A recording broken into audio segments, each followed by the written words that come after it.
Hadirin muslimin muslimat, pelajar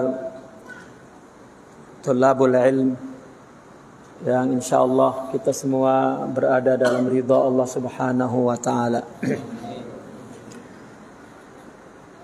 Alhamdulillah, puji syukur kehadirat Allah Subhanahu wa taala.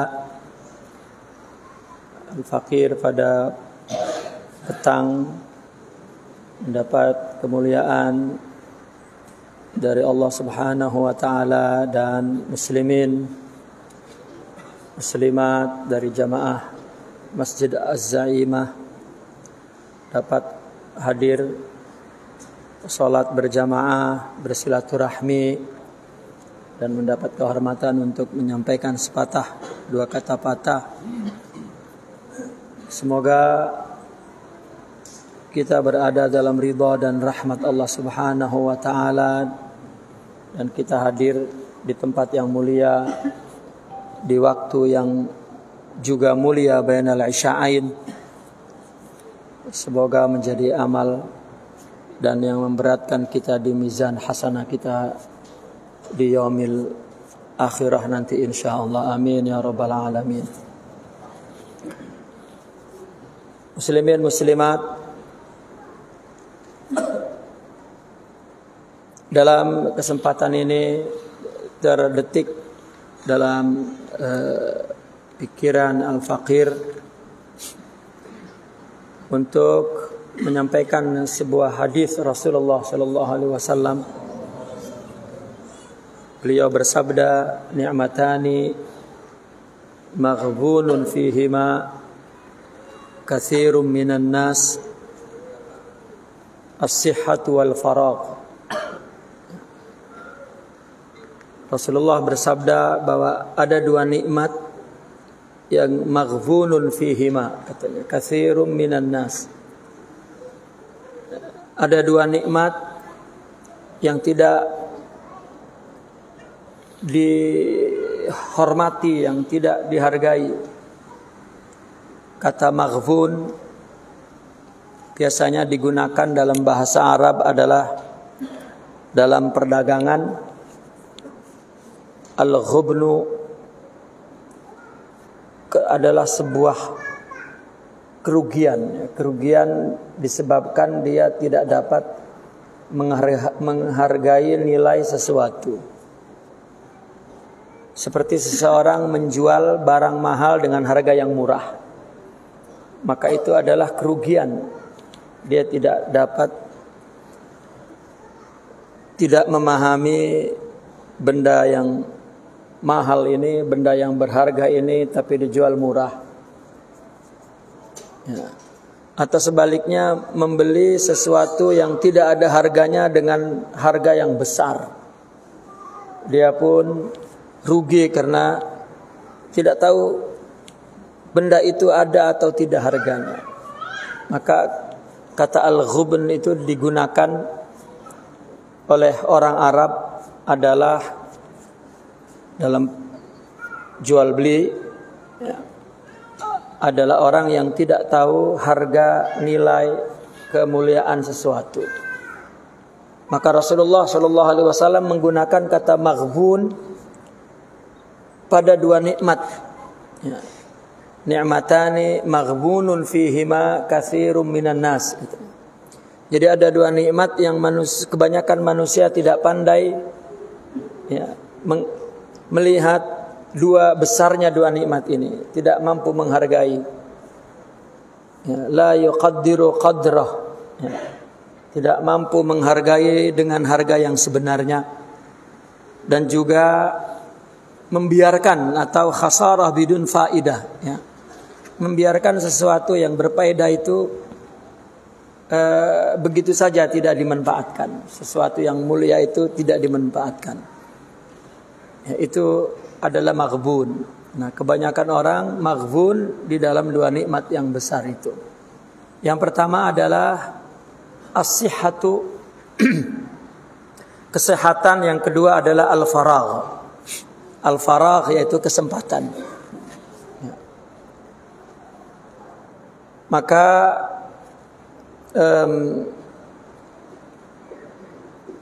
dari hadis ini kita melihat satu realiti ya, bahwa sepatutnya orang Islam ya, adalah orang yang sangat menjaga kesehatan. Karena salah satu untuk menjaga kesehatan adalah at-taharah, kebersihan. Dan di dalam kehidupan beragama kita, bahwa di dalam kitab fikih bab pertama adalah at-taharah, kesehatan badan, kesehatan kebersihan badan, kebersihan pakaian, kebersihan tempat. Sebelum atau sesudahnya adalah kesehatan pikiran dan kebersihan pikiran dan kebersihan hati.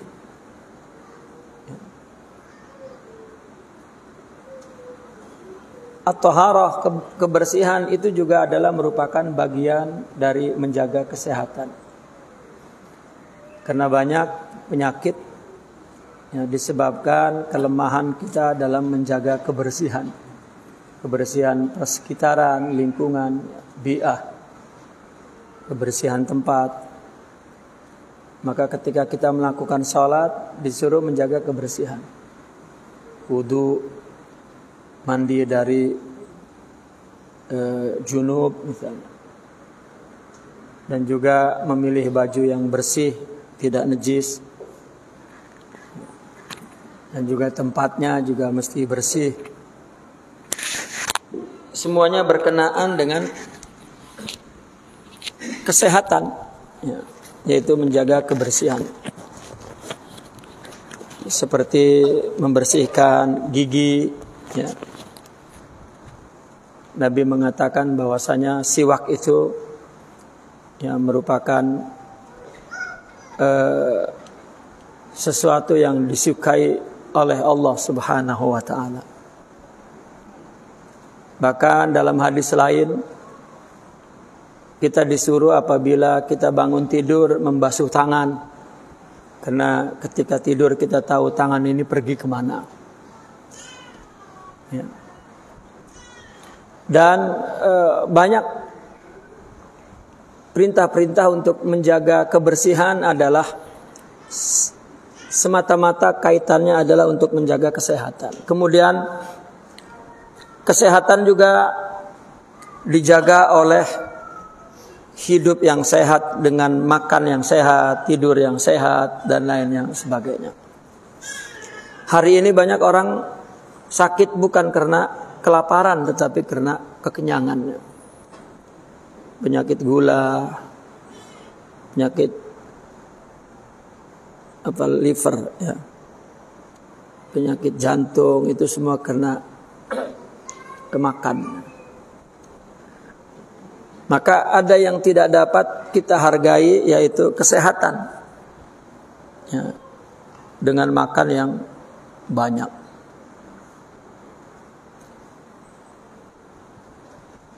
Dan juga kesehatan dari segi ya, kekuatan tubuh dan dari segi masa dalam hidup ini. Ya. Allah berfirman dalam Al-Quran bahwa Allahul ladzi khalaqakum min dha'f summa ja'ala min ba'di dha'fin quwwata. Allah menciptakan kamu pertamanya yaitu lemah, kemudian dijadikan setelah lemah itu kuat. Summa ja'ala min ba'di quwwatin dha'fan wa syaibah. Kemudian setelah dijadikan kuat, Allah jadikan lemah dan tua renta. Ada kekuatan, ada satu kekuatan yang diapit dengan dua kelemahan. Yang pertama adalah kelemahan karena kecil. Yang kelemahan yang kedua adalah kelemahan karena tua renta. Ya. Maka masa yang di pertengahan ini adalah masa quwwah, masa muda, masa yang mempunyai kesehatan dan kesempatan yang sangat banyak.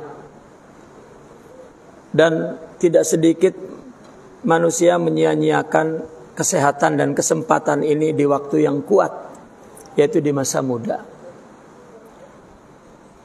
Ulama-ulama tafsir mentafsirkan ayat ini bahwa kelemahan yang pertama masa kecil dari lahir hingga umur 15 tahun.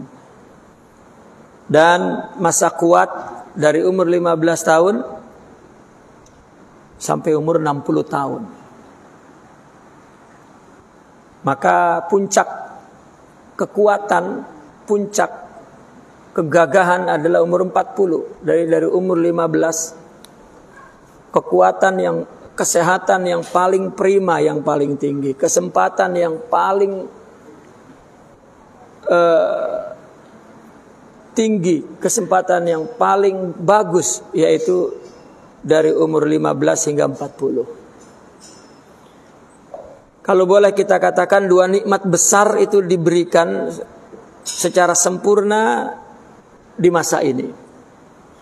Dari umur 15 hingga umur 40, 25 tahun adalah masa yang sangat berharga bagi kehidupan manusia. Namun kita lihat pada hari ini tidak sedikit ya, manusia katsirun minan nas menghancurkan 25 tahun ini.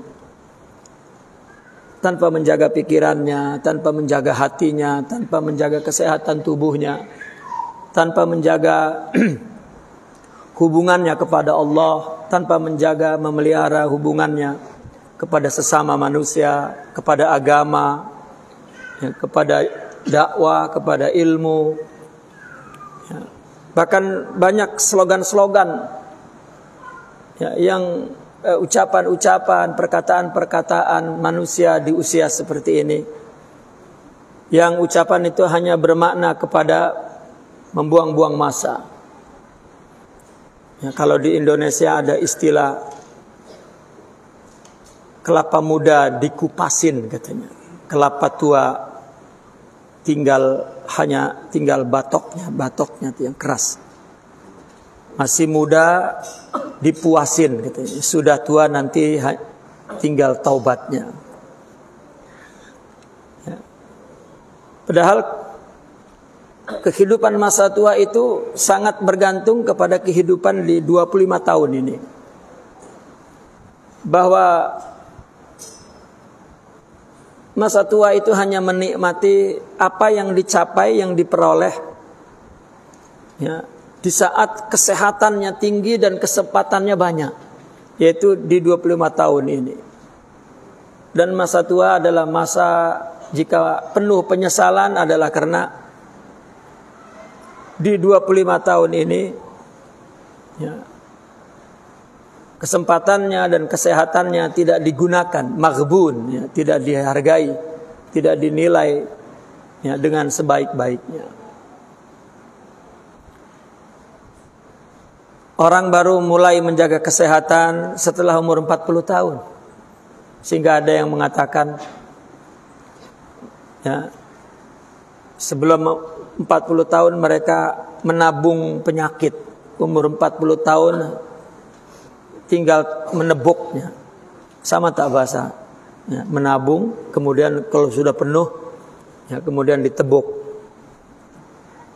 Maka umur 40 tahun mestinya adalah umur yang paling matang, yang paling sempurna. Dia menikmati hasil usaha yang dilakukan dalam waktu sehat dan menikmati kegemilangan ya, yang dikerjakan pada waktu kesempatan yang luas, tapi justru hanya menuai penyakit, menuai penyesalan ya, dan sulit untuk hidup secara baik ya. Maka itu sebabnya saya melihat banyak generasi muda di sini, mungkin di usia ya, antara 15 hingga 40, maka gunakanlah kesempatan sebaik-baiknya dan manfaatkanlah kesehatan, nikmat kesehatan yang Allah berikan dengan kesehatan prima yang Allah menyebut dalam Al-Quran quwwah, kekuatan, sehingga kita tidak menyesal di akhirat nanti, di mana ada Allah menyebut di Al-Quran yaumut taghabun, ya, hari yang di situ merasa kerugian. Jika masa lemah dari usia 0 sampai 15 dan masa kuat dari 15 hingga 60, tetapi kesehatan dan kesempatan yang paling tinggi adalah di bawah 40. Nah, apabila 40 ke sana ke usia 60 itu sudah masa dewasa yang terakhir. Masa menikmati hasil apa yang dilakukan sebelum usia 40. Ketika sampai usia 60 itu masa lemah. Masa lemah. Saya pernah mengunjungi seorang ulama yang berusia 90 tahun. Dia duduk di kursi terbaring dalam keadaan lemah. Maka kemudian saya meminta nasihat dari beliau. Ya. Dari pengalaman yang paling berharga untuk kami orang-orang muda yang sedang menuntut ilmu, yang sedang khidmat kepada para ulama. Lalu beliau bangkit dan berjalan mendekati sebuah pokok kecil di depan rumah, mengambil cangkul, lalu kemudian mencangkulnya. Ya, dan dia menunjukkan bahwa sangat lemah, ya, dan tidak punya tenaga lagi, kekuatan lagi untuk mengangkat cangkul dan mencangkul. Ya, lalu beliau menyuruh, ya, saya untuk mencangkul. Ya, dan tentunya saya dalam usia 17, 18 begitu, saya masih ingat. Kemudian saya mencangkul dengan kuat.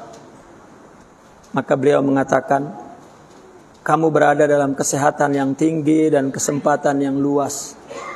Maka janganlah nikmat ini kamu sia-siakan. Maka dua nikmat inilah, ya, yang akan Allah pertanyakan nanti di akhirat. Kesehatan dan kesempatan. Oleh karena itu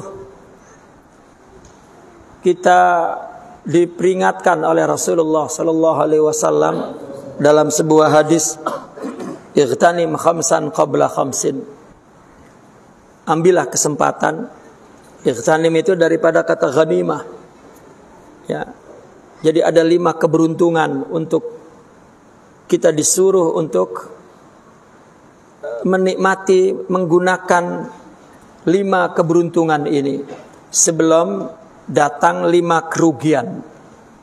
Ya, yaitu pertama adalah syababak, ya, qabla haramik, yaitu masa mudamu sebelum masa tuamu.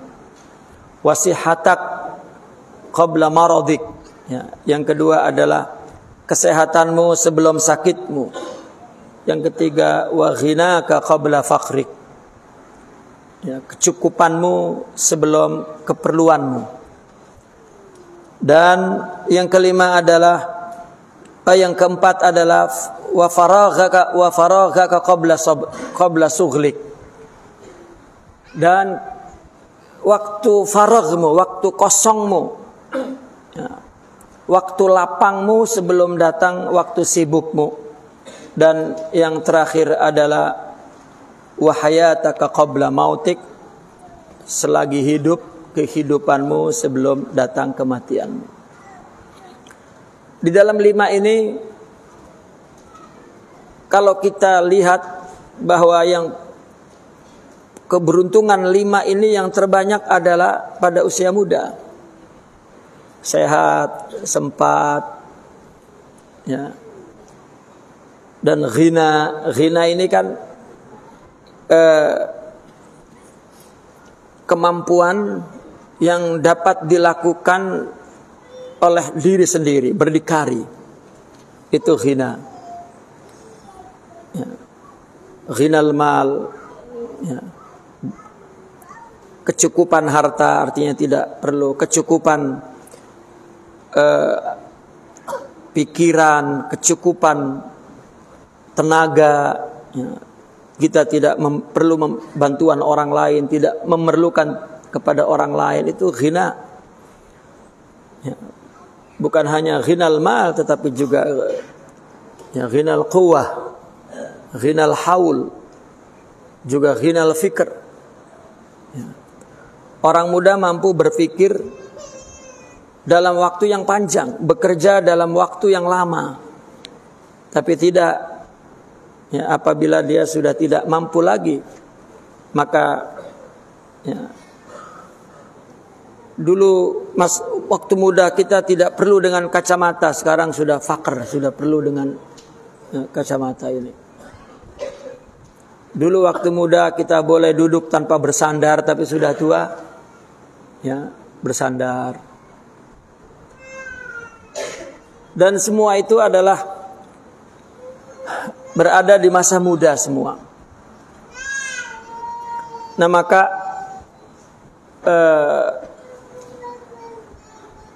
ada ungkapan bahwasanya pemuda hari ini adalah rijalul ghad, ya, syababul yaum rijalul ghad.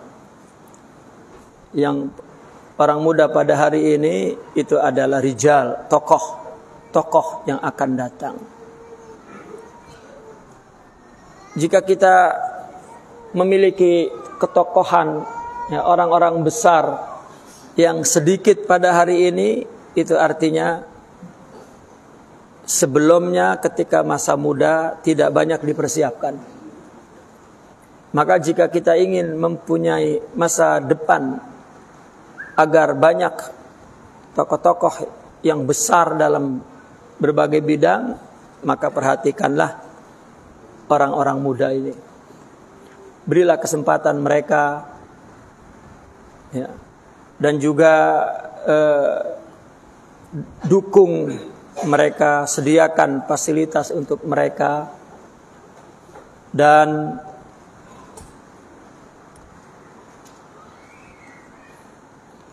juga diberikan banyak kesempatan untuk melakukan kebaikan, memelihara bersama, menjaga bersama, ya, agar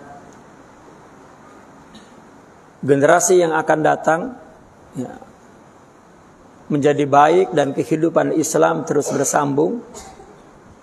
Dan tentunya kita semua akan mendapat ampunan dari Allah Subhanahu wa taala dan juga mendapatkan rahmat, ya, yang senantiasa Allah cucurkan di kampung kita dan dalam pemeliharaan Allah. Muslimin muslimat yang berbahagia, dua nikmat ini, ya, nikmat sehat dan nikmat sempat, nikmat faragh, itu memang memerlukan pikiran yang penuh dengan ilmu pengetahuan dan hati yang bersih.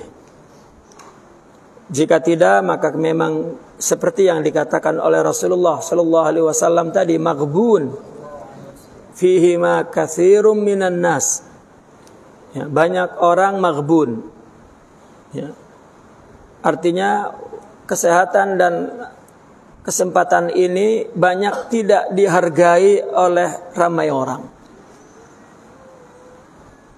Contoh misalnya tentang kesempatan sekarang. Banyak orang bekerja atau mengisi hidupnya selama 24 jam dengan kerja-kerja besar dan kewajiban-kewajiban yang utama.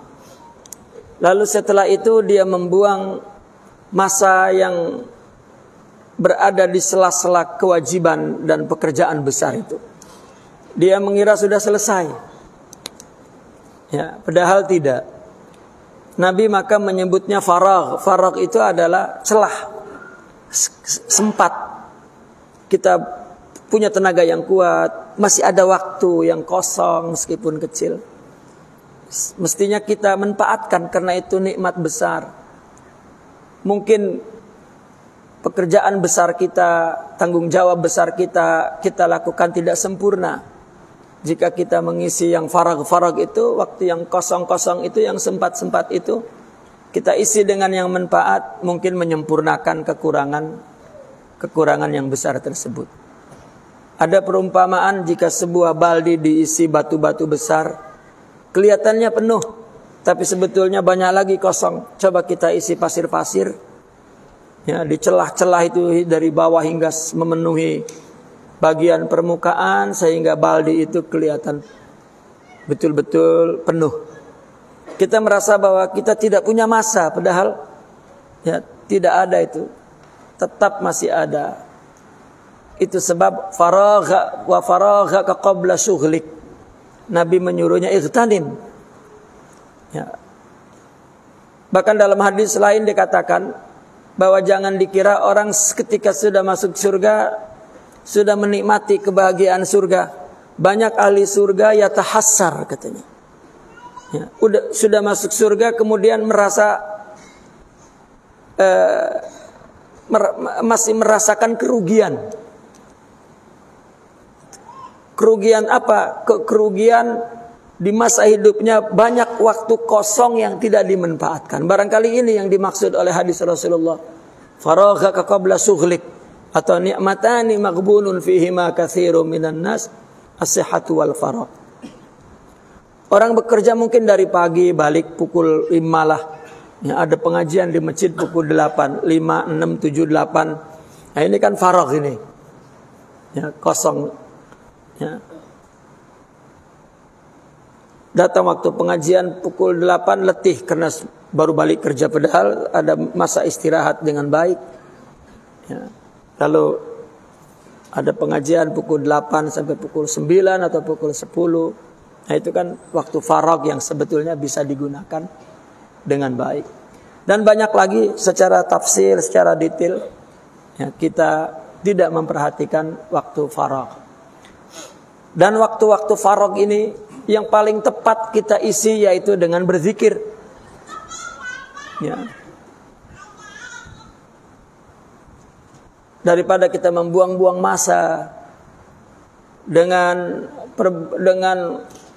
perbuatan yang tidak ada faedahnya untuk akal kita, untuk hati kita, untuk agama kita, untuk keluarga kita, ya, bermalas-malasan, ya.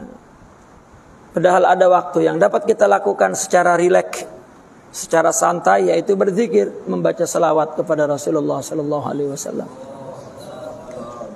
Karena ketika Rasulullah Sallallahu Alaihi Wasallam Mi'raj, mungkin cerita itu kita semua tahu ya.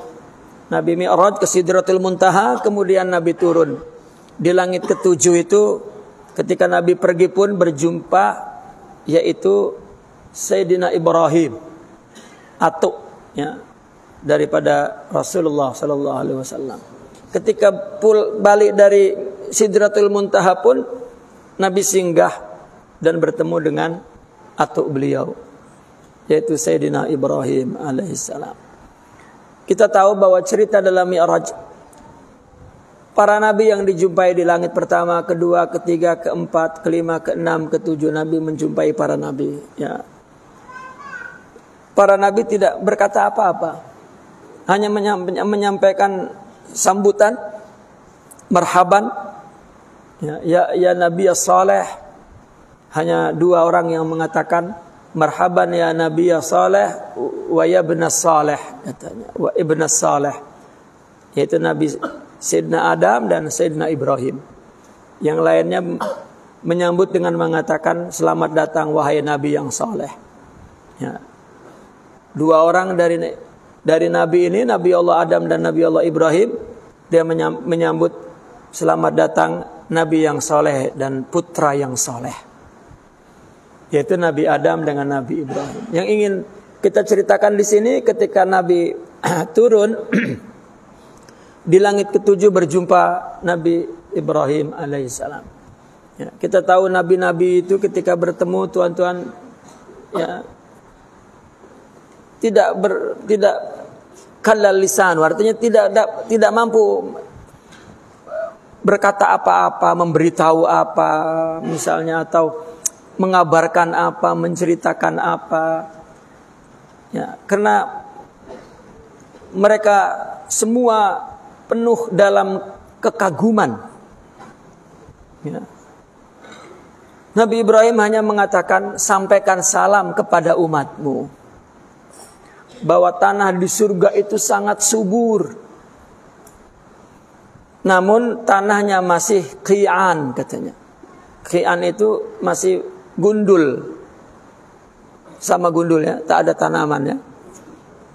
Atau botak ya. Macam rambut yang kepala tak ada rambutnya kan gundul ya. Tanah di surga itu sangat subur tetapi gundul, tidak ada tanamannya.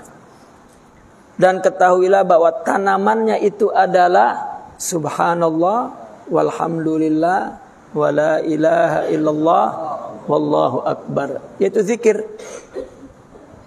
Jadi kalau tadi kita kaitkan ahli surga, setelah di surga dia merasa rugi, baru merasa bahwa banyak waktu kosong yang tidak digunakan. Kita coba bayangkan apa rasanya orang surga berada di akhirat tapi merasakan bahwa di dunia dulu banyak waktu yang kosong. Kalau kita lihat pesan Sayyidina Ibrahim, berarti surganya tidak taman-taman sekitar istana di surga itu tidak ada tumbuh-tumbuhan barangkali. Karena kata Sayyidina Ibrahim, yang menanam tanah-tanah surga itu adalah zikir kita. Ya. Dan zikir itu diperintahkan oleh Al-Quran dan oleh Rasulullah adalah dengan zikir yang banyak. Ya. Maka dari sini kita ambil hikmah bahwa para ulama menyuruh kita di waktu-waktu yang kosong itu berzikir. Ya, kalau kita sholat misalnya membangun tiang-tiang istana, puasa membangun atap-atap istana-istana kita misalnya. Ya. Kemudian haji itu membangun dinding-dinding istana kita, zakat itu membangun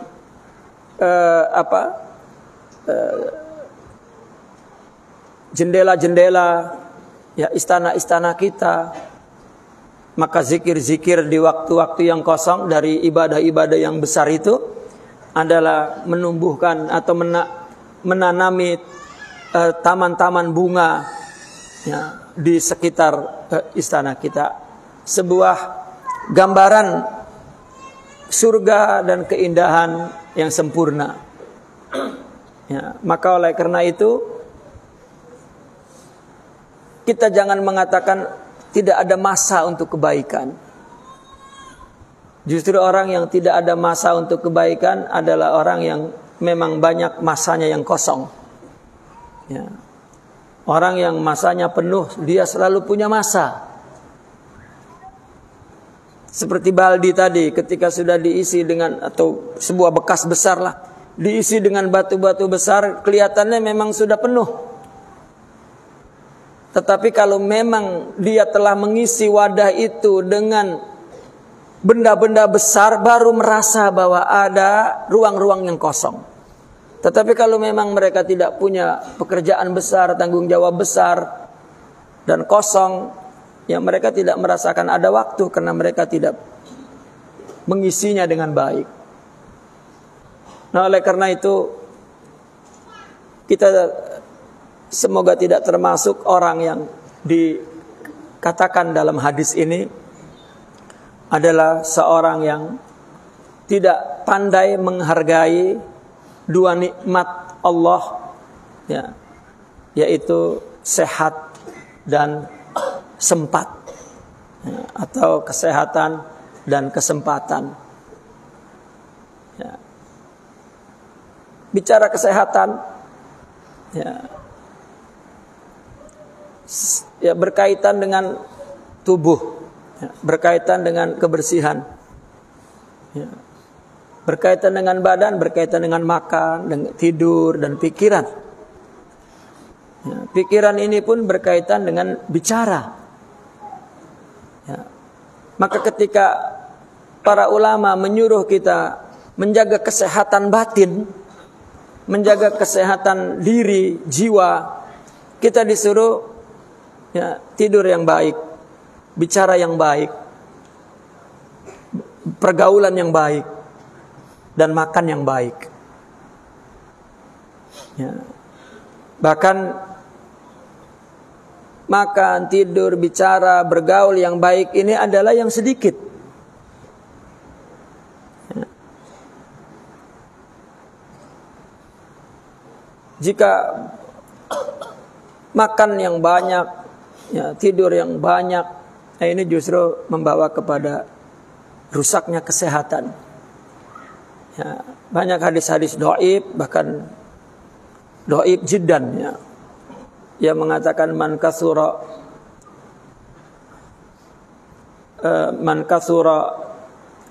naumuhu kasura akluhu, katanya.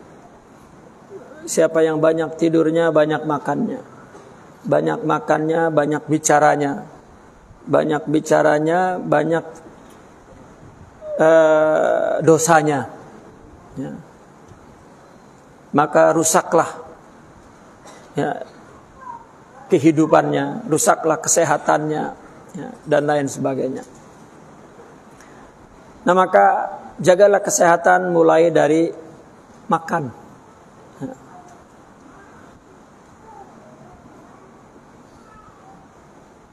Di dalam kitab Ihya Ulumuddin, Imam Al-Ghazali itu menceritakan tentang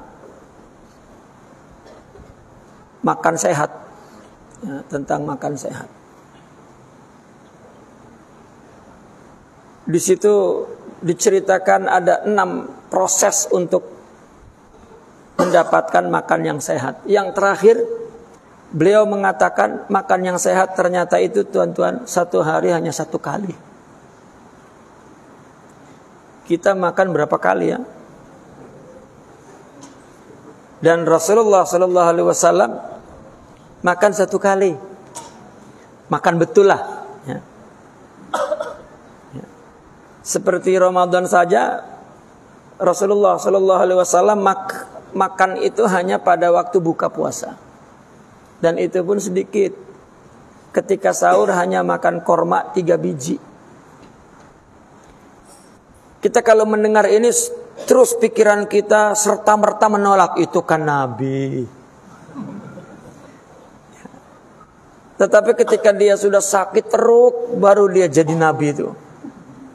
Ya, makannya sedikit itu. Ya, itu pun bukan karena dia jadi Nabi sebetulnya, artinya mengikuti Nabi. Ya, dia masih nak lagi makan banyak, tapi tak boleh oleh dokter. Gitu. Jadi mau disuruh dokter, tak mau disuruh Nabi. Ya.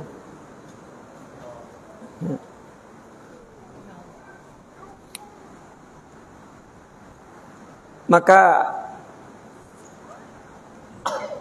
kita bertanyalah kepada dokter, ya, tentang makan itu. Ini sekedar sharing lah. Saya pernah bertanya kepada dokter. Rupanya makanan kita yang dimakan siang hari, nasi, ya makanlah apa, makan itu semuanya tak ada masalah selama makanan itu bersih, baik, ya, tak ada makanan itu membuat penyakit, tidak ada, ya. Yang membuat penyakit itu banyak itu, ya. Jadi kita makan di siang hari, makanlah sebaik-baiknya, ya. Maka kita makan siang hari misalnya, kalau itu siang hari, kalau itu petang, kita makan petang, ya. Maka makanan itu sebetulnya masih tersimpan dengan baik, ya, dan belum berproses gitu menjadi tenaga, menjadi darah, menjadi daging, bermanfaat kepada seluruh tubuh. Itu prosesnya sampai 24 jam. Sampai bertemu dengan waktu petang lagi atau waktu siang lagi, baru makanan itu bersih dan siap untuk diisi lagi. Tidak tersisa dan tidak terbuang dan tidak mengendap menjadi penyakit. Gitu. Kalau kita ini kan pagi-pagi makan nasi lemak dengan ikan bakar. Itu pagi pukul 7, nanti pukul 12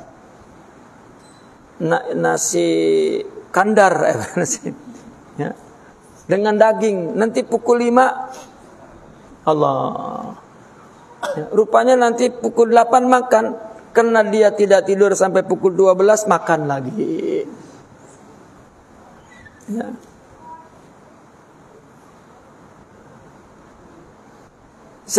Kalau saya melihat tidak saya tegur kalau dia di bawah umur 40. Kalau sudah di atas 40 itu saya tegur. Ya. Kenapa? Karena yang tidak dihargai di situ adalah kesehatannya. Kesehatan.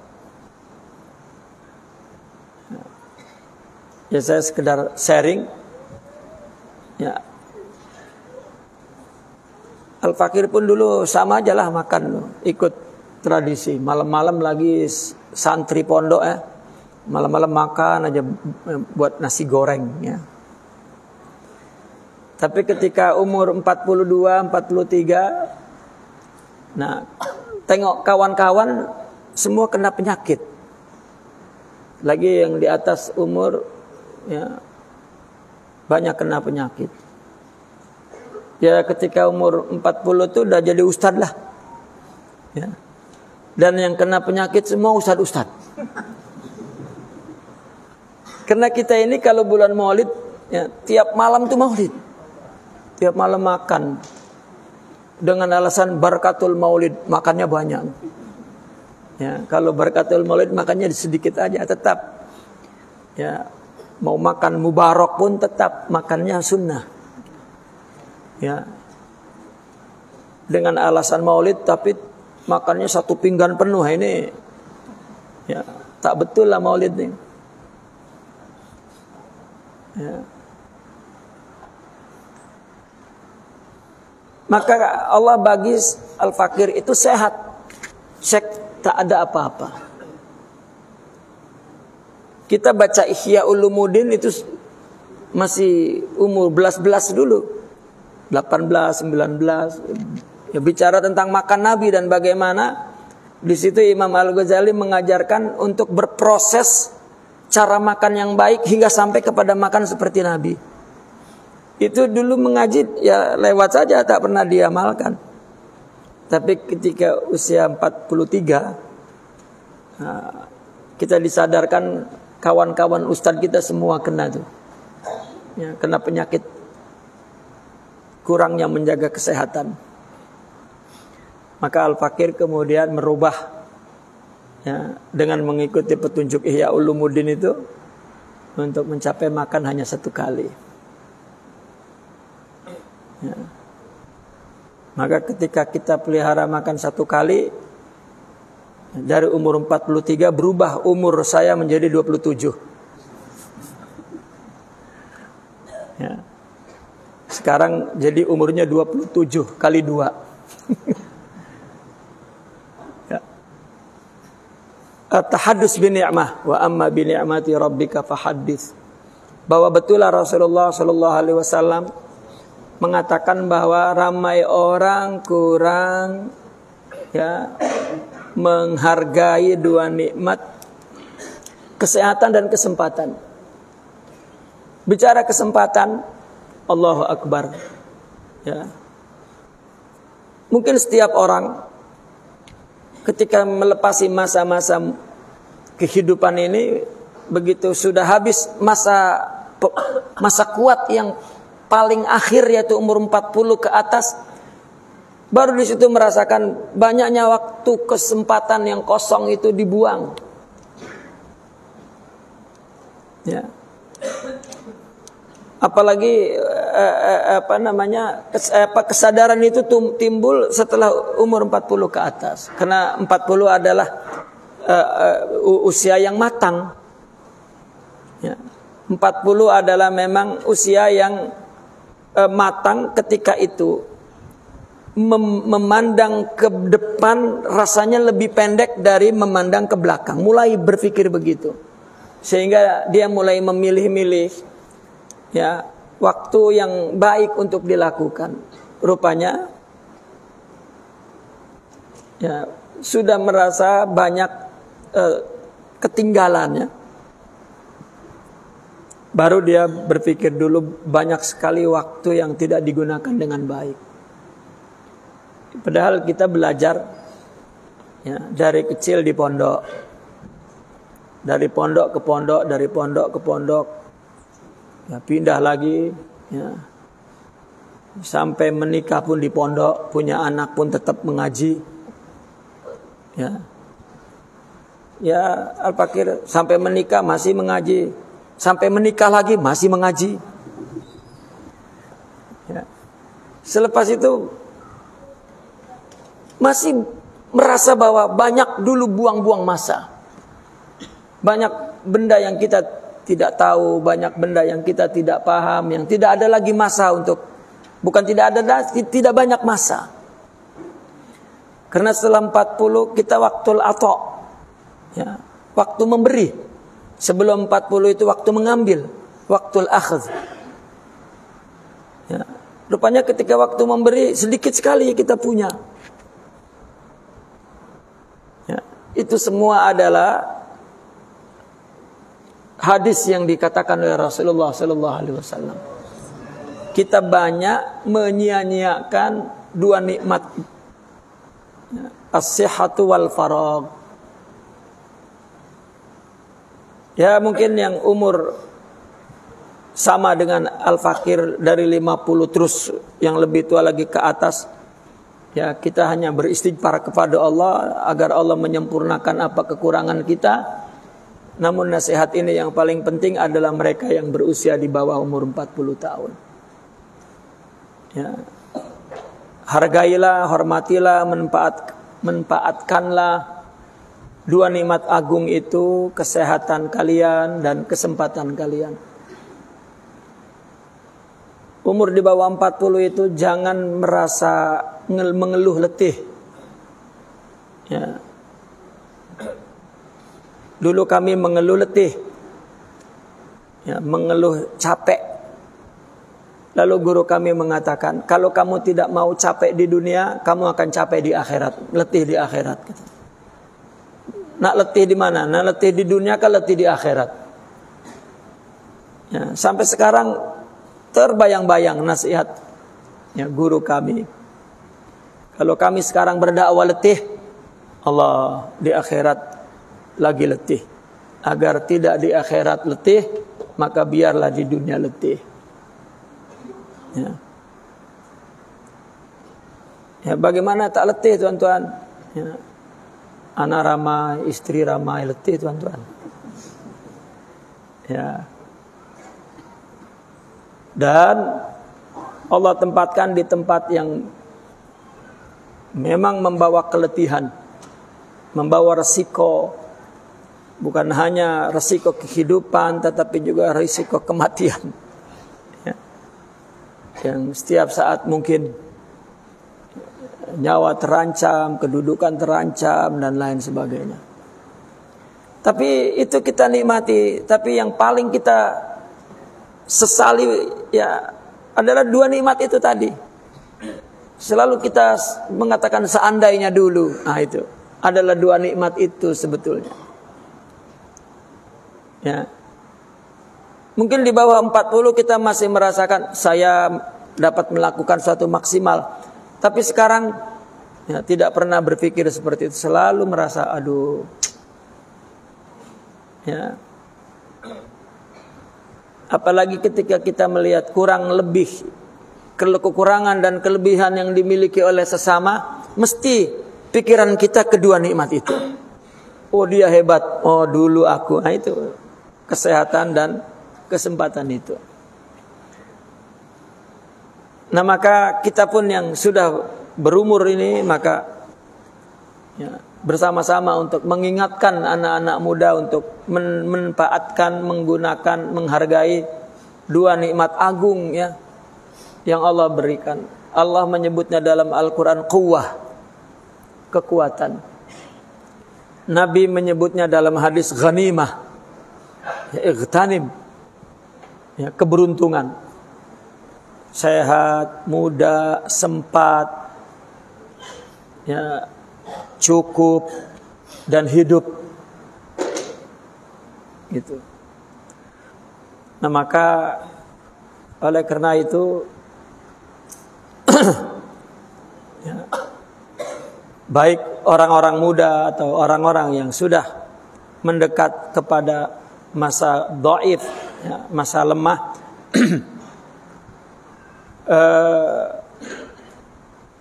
isilah sisa-sisa waktu ini dengan zikir kepada Allah Subhanahu wa taala dan berselawat, ya, karena selawat itu juga termasuk zikir. Bahkan banyak ulama memberikan nasihat, tidak ada zikir yang paling diperlukan oleh jiwa kita dan untuk menutupi kekurangan dan berbagai kekurangan dan ketidaksempurnaan kita hanyalah membaca selawat kepada Rasulullah sallallahu alaihi wasallam. Ya. Kita sering mendengarlah bagaimana Nabi memberikan keterangan bahwa orang-orang yang memenuhi masanya dengan membaca selawat, Allah memelihara kita di dunia dan di akhirat. Dengan berbagai kekurangannya, oleh selawat maka akan disempurnakan, ditutupi, diampun oleh Allah Subhanahu wa taala. Banyaklah membaca selawat. Ya, di waktu-waktu yang kosong sebelum tidur, ya, di perjalanan, di pekerjaan, di waktu, ya, atau muslimat ketika masak, ketika ini kita sebelum ini kita sering menggunakan bukan dengan selawat tapi dengan kalam, kasratul kalam. Ya, padahal kasratul kalam itu juga merupakan tanda bahwa hatinya, bahwa jiwanya, ya, tidak baik, tidak bersih. Kita sebelum makan, kata orang Indonesia, ngobrol, ya. Ya, apa kata orang sini? Ngobrol juga. Ya. Sembang, ya. Sebelum makan sembang, ketika makan sembang, selepas makan sembang, ya. Sampai nak tidur sembang juga. Ya. Kita jalan sembang, kita ngopi-ngopi sembang, ya. Rasanya kalau tak sembang itu tidak komunikasi, ya. Kalau kita lihat cerita para wali dulu itu, mereka duduk bersama tapi sedikit sekali bicara, tapi punya komunikasi batin, ya. Begitu masing-masing berpisah, ya, kedua-duanya berbicara kepada orang, meriwayatkan pembicaraannya berdua, padahal tidak bicara itu. Ya. Kita ini karena sudah hidup sangat bergantung kepada materi, ya, maka segala sesuatu itu komunikasinya mesti materialistik, gitu. Mesti bil ibarah. Tidak mampu kita berkomunikasi bil isyarah. Ya, tetapi kita di rumah bersama istri itu tidak komunikasi itu, tapi paham.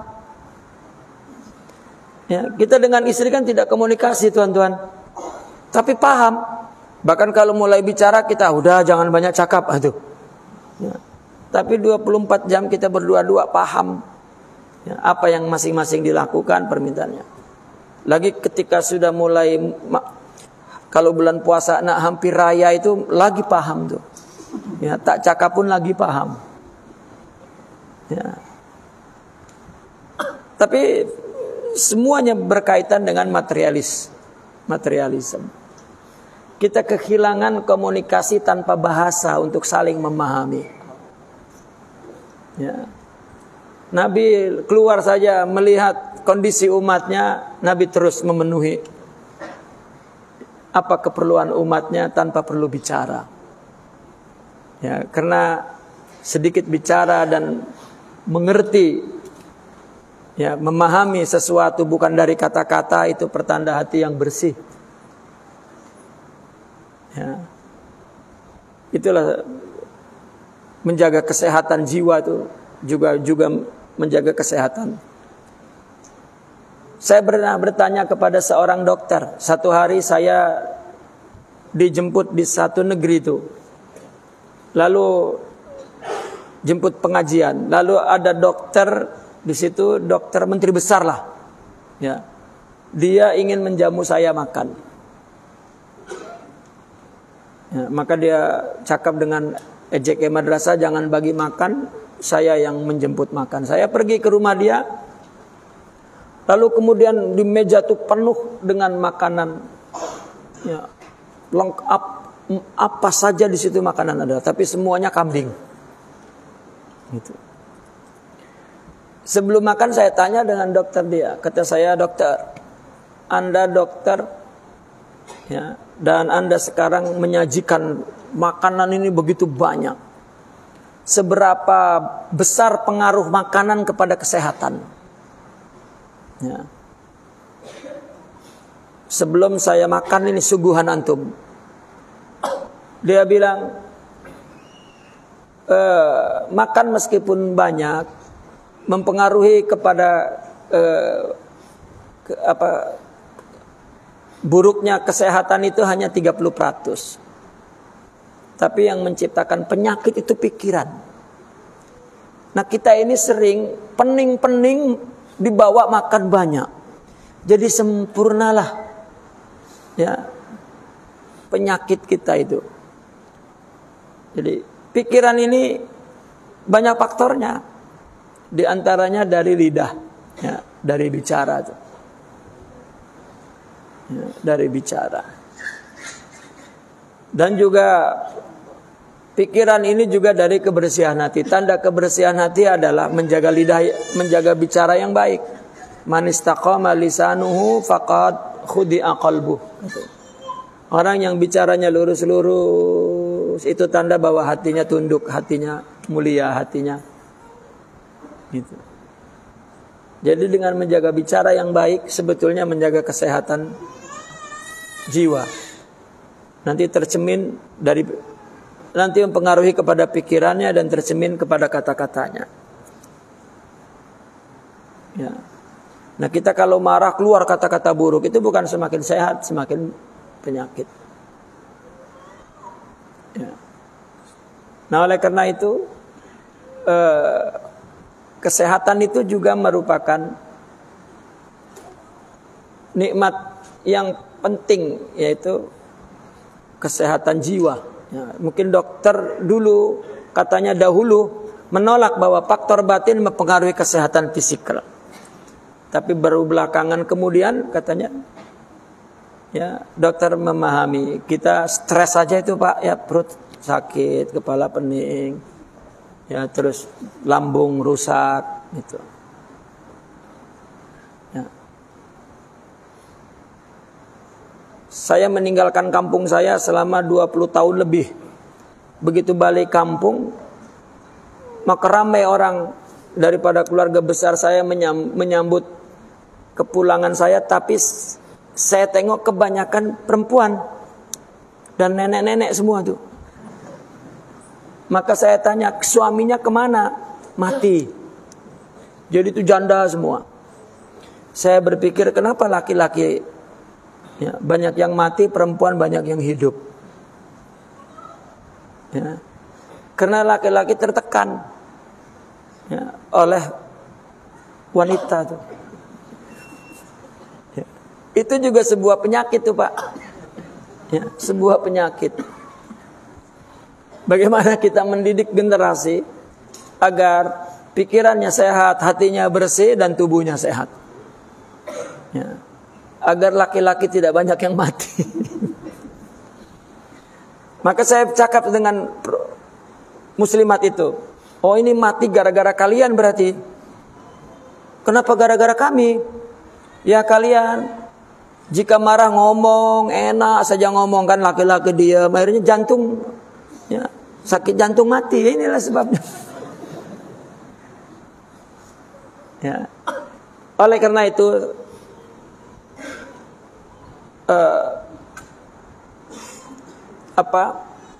tempat kita lari itu hanya satu, kepada Allah Subhanahu wa taala. Dalam psikologi mengatakan kalau kita marah tidak bicara nanti akan menjadi sebuah penyakit di dalam diri kita dan mempengaruhi. Tidak, Pak.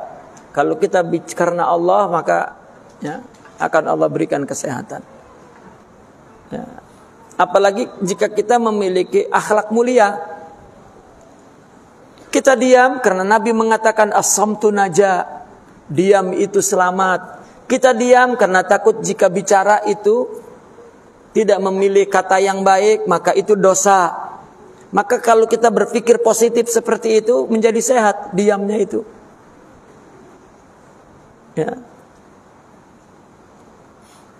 Kalau tidak, Nabi tidak mengatakan man kana yu'minu billahi wal yaumil akhir falyaqul khairan aw liyasmut, kata Nabi. Orang yang percaya kepada Allah dan surga, berkatalah baik, karena berkata baik ini keluar dari pikiran dan jiwa yang positif. Paling kurang ketika kita belum baik hatinya, kita memilih kata-kata yang baik. Ketika kita mendengar, maka kita menjadi positif. Dan itu juga menyembuhkan jiwa kita. Itu sebab di dalam tasawuf itu, dalam melawan hawa nafsu, di antara lain bicara sedikit. Bahkan anjurannya, bicaralah kalau tidak ingin bicara.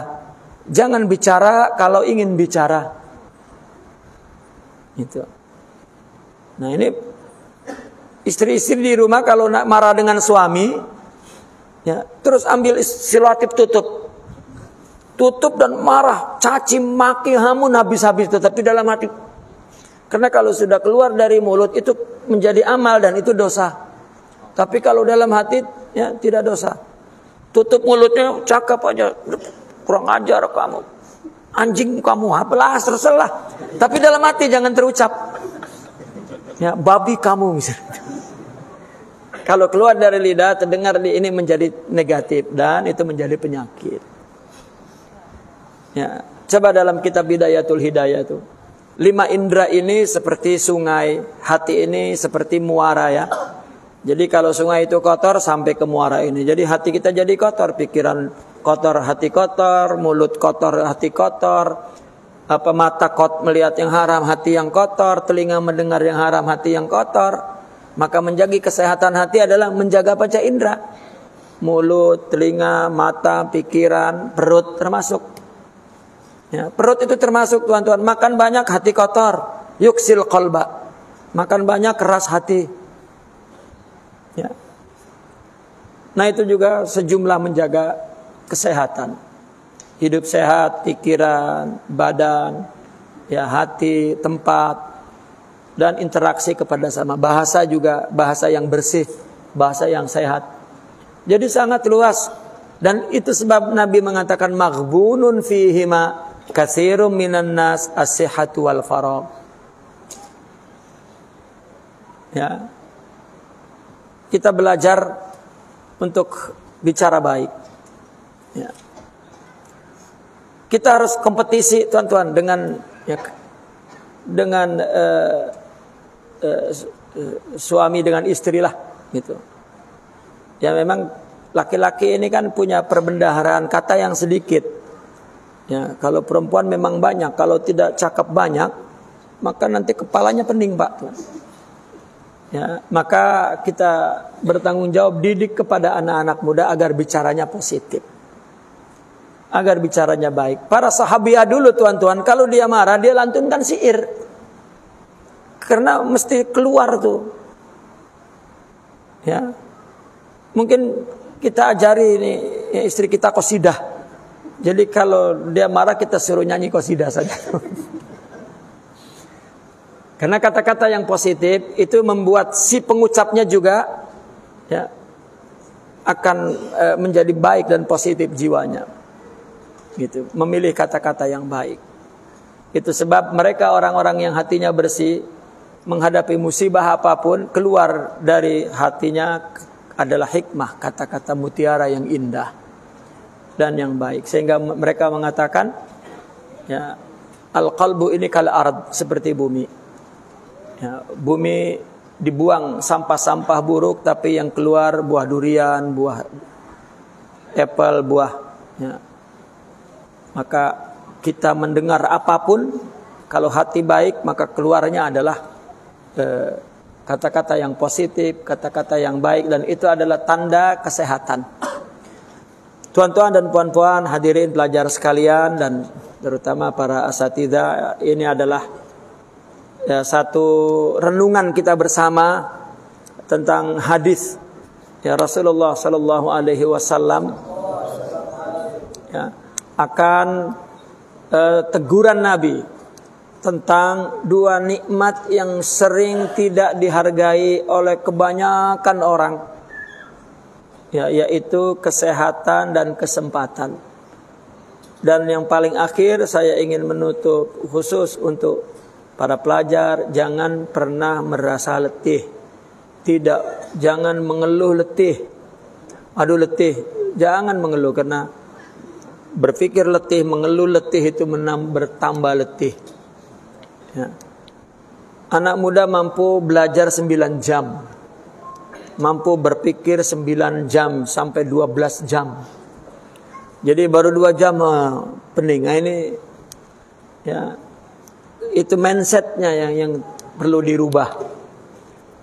Saya membuat pondok, belajar dari pagi hingga malam, dialog dengan ustadz-ustadz. Dia bilang, ini kasihan anak-anak nanti tidak, masih muda, kata saya. Ya. Biasanya tuan-tuan guru di pondok itu dalam sebulan ada bawa pelajarnya pergi mandi, pergi rekreasi ya, kata saya jangan. Ya. Tak perlu, kata saya. Seorang penuntut ilmu itu rekreasinya baca kitab, rekreasinya membersih-bersihkan lingkungan, itu rekreasi. Ya. Saya tidak bersetuju itu. Ya. Tidak ada masa ketika masa muda, melainkan ya, memenuhi segala yang bermanfaat untuk pikirannya, akalnya, dan hatinya. Jangan diberi masa untuk rehat, ya, agar tidak menyesal kelak, ya, agar tidak menyesal. Dan karena kuwah itu, Al-Quran mengatakan kuwah, ya, dari 15 hingga 40 itu, nanti 40 baru, ya, ada masanya rehat. Kalau kamu rehat di bawah umur 40, kamu nak buat apa dari umur 40 sampai 80 itu? Ya. Coba berpikir begitu. Aku kalau nak rehat, nanti aku nak buat apa? Ya. Nanti umur 70 baru nak pikul barang berat. Ya, baru nak duduk mengaji. Ya. Ini saya mengaji sekarang lama, yang saya pikirkan umur 60 ke atas nih. Ya, mesti sudah gini. Ya, tapi anak muda kuat. Dulu kami mengajak kawan-kawan di Mesir dulu, mengaji dari pukul 12 tengah hari hingga 12 malam. Lalu ada pelajar bicara tentang psikologi. Karena kalau waktu terlalu penat itu akan itu mindset jangan diubah, itu untuk umur 40 tahun, kata saya. Ya. Ya. Itu tergantung, meskipun itu adalah satu kajian ilmiah, tapi ya, tergantung. Karena realitinya, faktanya kita mampu. Ya. Karena kuat. Minimum orang di bawah 40 itu 9 jam dia belajar tuh. Jadi ini 2 jam rehat, 2 jam rehat, 2 jam. Ya. Saya heran juga kalau daurah ini di Malaysia ini pukul 8 mulai, pukul 10.30 minum kopi. Ya. Nanti minum kopi pukul 12, baru 1 jam sudah minum kopi ini. Ya. Tapi kalau saya tengok yang ngajinya umur 60, tak apa minum kopi dulu. Tapi kalau 40 di bawah tak ada minum kopi, terus mengaji. Ya. Sampai zuhur baru minum kopi. Ya.